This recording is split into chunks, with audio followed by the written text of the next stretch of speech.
अऊज़ु बिल्लाहि मिनश शैतानिर रजीम बिस्मिल्लाहिर रहमानिर रहीम। अच्छा, ये आयतुल कुर्सी का तर्जुमा वैसे तो आम बंदा भी ये इससे फ़ायदा उठा सकेगा, लेकिन ये ख़ास तौर पे उन उन अफराद के लिए है जो 42 आयात मुबारका का कोर्स कर रही हैं। 42 आयात मुबारका का कोर्स ऐसा कोर्स है जिसकी मदद से आप पूरे कुरान पाक का तर्जुमा करना सीख जाते हैं। उसमें एक मुनफरिद खसूसियत ये है उस कोर्स की कि 42 आयात में से अगर आप पहली 4 आयात मुबारक सीख जाती हैं तो इसका मतलब है कि आपने कोर्स का 70% हिस्सा सीख लिया, पहली 4 आयात मुबारक।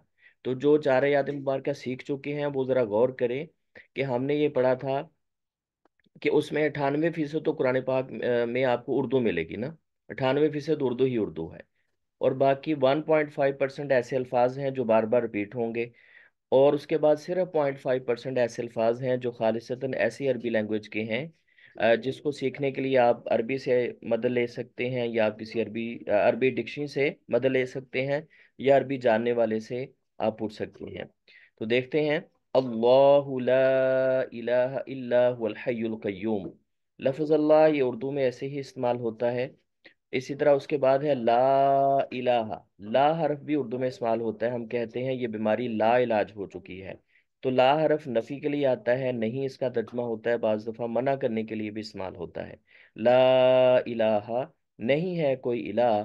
इलाह लफ्ज़ भी ऐसे ही उर्दू में इस्तेमाल होता है। इलाह का मतलब होता है माबूद, जिसकी इबादत की जाए। इसका बहरहाल माना मफहूम तो बड़ा वसी है। ये आपको तफसीरों में जो है वो इसका तर्जुमा, इसकी तफसीर मिल सकती है। नहीं है कोई इलाह इल्लाहु, मगर इल्ला का तर्जुमा मगर आता है। इल्लाहु। अच्छा, ये आगे में लाने के लिए हम पढ़ रहे हैं हुवल हय्युल कय्यूम। तो आपने पढ़ा है कि ये अल्फाज मैंने बताए थे, हुवा, हिया, हुमा, हुम, हुन्ना। ये अल्फाज अगर अलहदा आ जाते हैं तो इनका तर्जुमा वो होता है हुवल हय्युल कय्यूम। वो अल हय्य है। अलिफ लाम किस चीज के लिए आपने पढ़ा था? खास करने के लिए। तो हय्य, हयात लफ्ज इस्तेमाल होता है, हयात जिंदा। अल हय्य है, वो जिंदा है। अल कय्यूम, अलिफ लाम फिर खास करने के लिए है। कय्यूम जो हमेशा से कायम है, कायम, खुद भी कायम है और दूसरों भी को भी कायम रखने वाला है, थामे हुए है, दूसरों को भी कायम रखने वाला है। वो अल हय्य है, वो अल कय्यूम है। ला ताखुदुहु सिनतुम वला नौम। ला हरफ भी उर्दू में इस्तेमाल होता है, पहले हो चुका है ये। ताखुजुहु, ताखुजुहु के शुरू में ता हरफ फेल मुजारे है। फेल मुजारे ऐसा फेल होता है जिसमें आप दो तरह के तर्जमे कर सकते हैं, ज़माना हाल या ज़माना मुस्तकबिल। तो ये फेल मुजारे है। और उसके बाद लफ्ज़ के आखिर में हमने पढ़ा था हु, हा, हुमा, हुम, हुन्ना। ये अगर आ जाते हैं अल्फाज तो इसका तर्जुमा उस या उन किया जाता है। दरमियान में लफ्ज़ बच गया है अलिफ ख्वाजा, अखज। अखज लफ्ज़ भी उर्दू में इस्तेमाल होता है। हम कहते हैं आपने से क्या नतीजा अखज किया। बहल यहाँ पे अखज करने का तर्जुमा है पकड़ना। ला ताखुजु, आ लेना, लेना। ला ताखुजुहु, नहीं पकड़ती उसको। सिना तुम वला नौम, कोई सिना और ना ही नौम। अच्छा, पहले हम वला नौम का तर्जुमा करते हैं, सिना का तर्जुमा आपको खुद ही आ जाएगा इंशाल्लाह। वाव का तर्जुमा और है ना, ये उर्दू में इस्तेमाल होता है। हम कहते हैं ज़मीनो आसमान, लैलो नहार, सुबह और शाम। तो ये दरमियान में जो वाव हरफ है इसका तर्जुमा क्या है उर्दू में? और है ना, यहाँ पे भी और है। ला हरफ नफी है, मना करने के लिए भी आता है। और ना ही नौम, नहीं आती उसको, नहीं पकड़ती उसको। ना ही कोई सिना और ना ही कोई नौम। नौम का लफज आमतौर पे हमने ये सुनते हैं हर रोज अजान में कहा जाता है। आप तर्जमा में से गैस करें, नौम का तर्जमा क्या होना चाहिए? हम कहते हैं अस्सलातु खैरुम मिनन नौम। अस्सलातु खैरुन, सलात खैर है।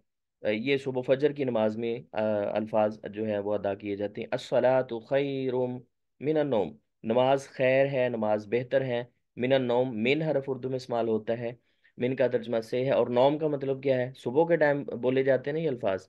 नौम का मतलब होता है नींद। अगर ये नींद है तो सिना का तर्जमा है ऊंग।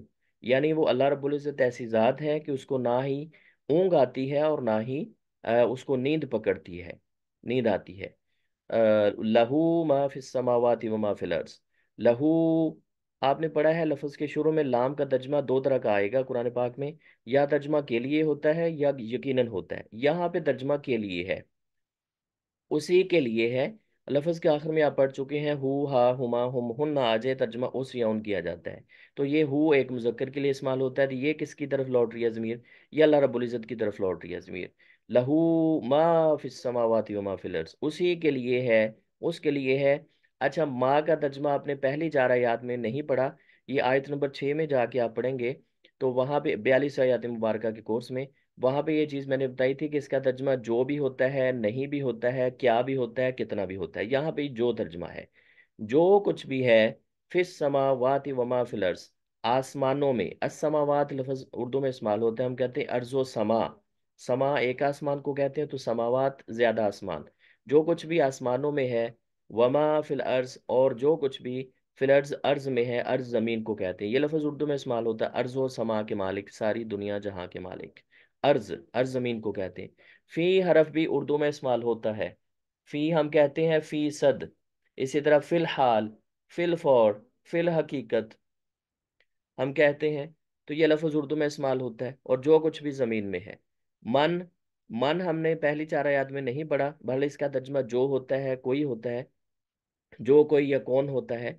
तो कौन है? रा, ये जो लफ्ज़ है ना, ये इशारे के लिए इस्तेमाल होता है, इशारा करने के लिए। इसका तर्जुमा बहरहाल वो आएगा, ये हम कह सकते हैं, या ये कह सकते हैं, मन जल्लजी, कौन है वो जो। अल्लाजी लफ्ज़ आप पढ़ चुके हैं, पहली 4 आयत मुबारका में आपने पढ़े हैं, अल्लाजीना, अल्लाजी, अल्लती, अल्लाई, इन सब का तर्जुमा जो आता है। कौन है वो जो, यशफाउ, यशफाउ लफ्ज़ का एनालिसिस करें, तो इसके शुरू में या आई हुई है। आपने पढ़ा है या हरफ मुजारे है। आपने हरफ मुजारे 4 अलामतें पढ़ी हैं। तानी, लफ्ज़ के शुरू में ता आ जाए तो तर्जमा तुम होता है, लफ्ज़ के शुरू में अलिफ आ जाए तर्जमा मैं होता है, लफ्ज़ के शुरू में नून आ जाए तो तर्जमा हम होता है, और लफ्ज़ के शुरू में या आ जाए तो तर्जमा वो होता है। तो शीन फ़ाइन, शिफात करना, ये लफ्ज़ उर्दू में इस्तेमाल होता है, शिफात करना, सिफारिश करना।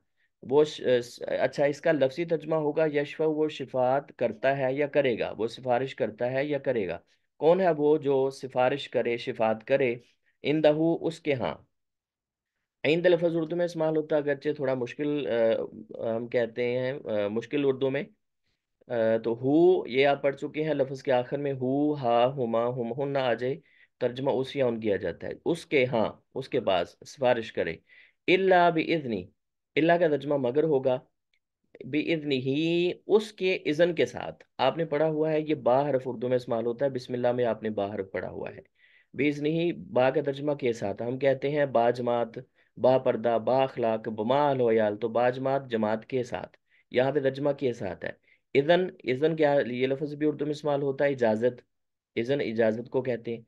लफ्ज़ के आखिर में हु हा हुमा हुम हुन्ना आ जाए, तर्जुमा उस या उन किया जाता है। यहाँ पे ये पिछले लफ्ज़ की वजह से ही पढ़ा जा रहा है, तो वैसे ये हु भी हो या ही हो, तर्जमा वही होता है, मगर उसकी इजाज़त के साथ।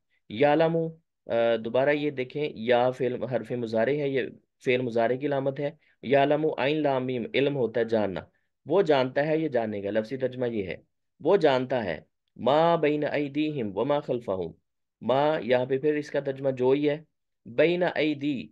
अच्छा, बैन का तर्जमा दरमियान होता है ना, आपने ये कोर्स की जो पहली 4 आयत मुबारक उसमें सीखा है, वहां पे था बैना यदा जिल्लाही, तो ये बैना होता है दरमियान। और दी, ये असल में यदुन की जमा है, दी, यदुन हाथ को कहते हैं। यद लफ्ज़ भी उर्दू में इस्तेमाल होता है, अगरचे थोड़ी मुश्किल उर्दू में है। हम शेर व शायरी की ज़ुबान में यदे तूला, यदे बैसा, हम कहते हैं लंबे हाथ, यदे तूला, तूल लंबाई को कहते हैं, यदे बैसा सफ़ेद हाथ। तो दी, ये इसका तर्जमा जमा का आएगा। वहाँ बैन दी, जो उनके असल में जो उन दोनों ये हम कहते हैं हाथों के दरमियान, तो हाथ हमारे आगे होते हैं। ये मुहावरतन है। हम जैसे कहते हैं कि दो अल्फाज इकट्ठे आ जाए ना, किसी भी जुबान में ऐसा होता है। हम इंग्लिश की बात करें, तो अगर हम लफ्ज़ बोलें कि अंडरस्टैंड, अंडरस्टैंड का मतलब होता है समझ बूझ होती है ना, अगर हम इसको अलहदा-अलहदा करके पढ़ें, तो फिर इसका तर्जुमा कुछ और बन जाएगा। ये है बैना का तर्जुमा है कि दरमियान, आईदी दोनों हाथों, दोनों हाथों के दरमियान, लफ्जी तर्जमा तो ये है।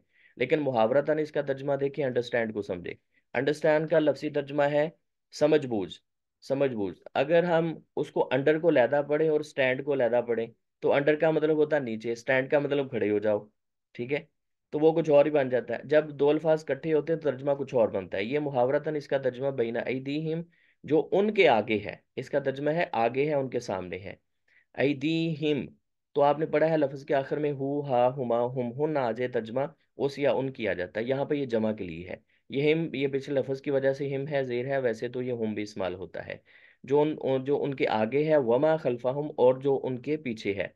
खल्फ पीछे को कहते हैं ना, आपने पहले ही 4 आयत मुबारक में पढ़ा है कि ये सिमत के लिए इस्तेमाल होता है लफ्ज। अगली जो हमारी सिमत होती है, अगली साइड को हम कहते हैं अमाम कहते हैं, और जो पिछली सिमत होती है पिछली साइड पे, उसको खल्फ कहते हैं। और जो उनके पीछे है, वला युहीतूना, वाव और ला, नहीं, युहीतूना, ये देखें, या फेल मुजारे की लामत है, फेल मुजारे की 4 अलामतें हैं। तानी, ता अलिफ नून या, जिस लफ्ज़ के ये शुरू में आ जाए वो फेल मुजारे होता है। फेल मुजारे ऐसा फेल है कि जिसमें 2 तरह के तर्जमे हो सकते हैं, ज़माना हाल या ज़माना मुस्तकबिल। तो वाव नून किस चीज़ की लामत है? जमा की लामत है। तो नहीं वो अहाता करते, या ये लफ्ज़ी तर्जमा है ना, वो अहाता करते हैं या करेंगे। तो नहीं वो अहाता करते, नहीं वो अहाता कर सकते, बिशाइन किसी भी चीज़ का। शै लफ्ज़ उर्दू में पंजाबी में भी इस्तेमाल होता है, बिशाइन किसी भी चीज़ का। मिन इल्म ही, उसके इल्म से। मिन लफ्ज़ उर्दू में इस्तेमाल होता है, हम कहते हैं मिन जानिब, फलां की जानिब से। इल्म ही, उसके इल्म से। ये देखिए, इल्म उर्दू में इस्तेमाल होता है, ही उसके इल्म से, किसी भी चीज़ का वो अहाता नहीं कर सकते।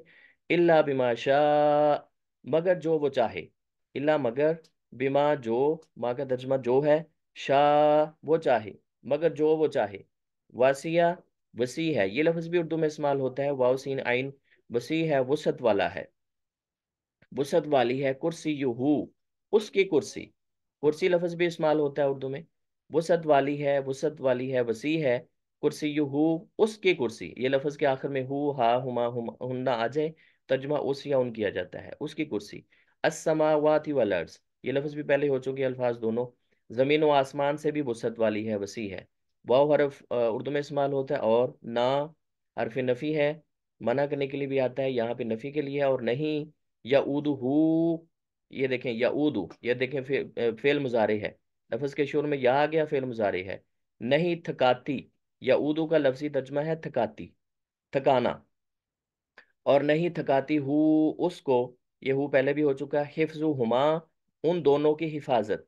हिफ्स का ये देखें, ये लफ्ज हिफ्स है, और उसके आखिर में हुमा लफ्ज आया हुआ है। आपने पढ़ा है कि लफ्ज के आखिर में हु हा हुमा हुम हुन्ना आ जाए, तर्जमा इसका उस या उन किया जाता है। हुमा उन दो के लिए इस्तेमाल होता है, उन दो के लिए, उन दोनों की हिफाजत, हिफ्स हिफाजत। उन दोनों की हिफाजत किन की? जमीन व आसमान की, उसको थकाती नहीं है। वाहुवल अलीयुल अज़ीम, और वाव का तर्जमा और है, वाह हुआ, वो है, या पहले पढ़ चुके हैं। अल अली, अलिफ लाम खास करने के लिए। अली, अली लफ्ज जो है ये भी उर्दू में इस्तेमाल होता है, आला जैसे कहते हैं, और वो बुलंद है। अल अजीम, अलिफ लाम खास करने के लिए। अजीम हमेशा से अजमतों वाला है। आपने अजीम का वजन भी बिस्मिल्लाह रहमान रहीम में पढ़ा है। तो उसमें आपने पढ़ा था, कोई भी लफ्ज फ़ाइल जैसा हो ना पढ़ने में, उसके तर्जमे में हमेश की पाई जाती है। अच्छा जी, ये 42 आयत मुबारक का कोर्स है, जिसकी मदद से आप मुकम्मल तर्जमा जो है वो पूरे कुरान पाक का तर्जमा करना सीख जाते हैं इंशाल्लाह। तो अगर आपके पास वो पहली रिकॉर्डिंग्स हैं, मौजूद हैं, ठीक है। अगर नहीं है तो आप मेरा व्हाट्सअप नंबर नोट कर लें, आप मुझसे वो पिछली रिकॉर्डिंग्स मंगवा लें, ताकि जो है ये कोर्स आपके पास पूरा हो। 37 इसकी रिकॉर्डिंग्स हैं कोर्स की। और ये एक्स्ट्रा हमने एनालिसिस किया है कि वाकई ये बात ठीक है, 4 आयत पढ़ने के बाद आप इतने काबिल हो जाते हैं भाई। 70%, अब 65% तो तर्जमा आपको पहले ही आता है। हर बंदे को आता है जो उर्दू जानता है, उसको पहले से तर्जमा आता है 65%। लेकिन थोड़ी सी मजीद मेहनत करें, हम कह सकते हैं कि आपको 98% तर्जमा वैसे ही आता है, अगर आप एनालिसिस करना शुरू कर दें। व्हाट्सअप नंबर नोट कर लें, 0301 7235 163।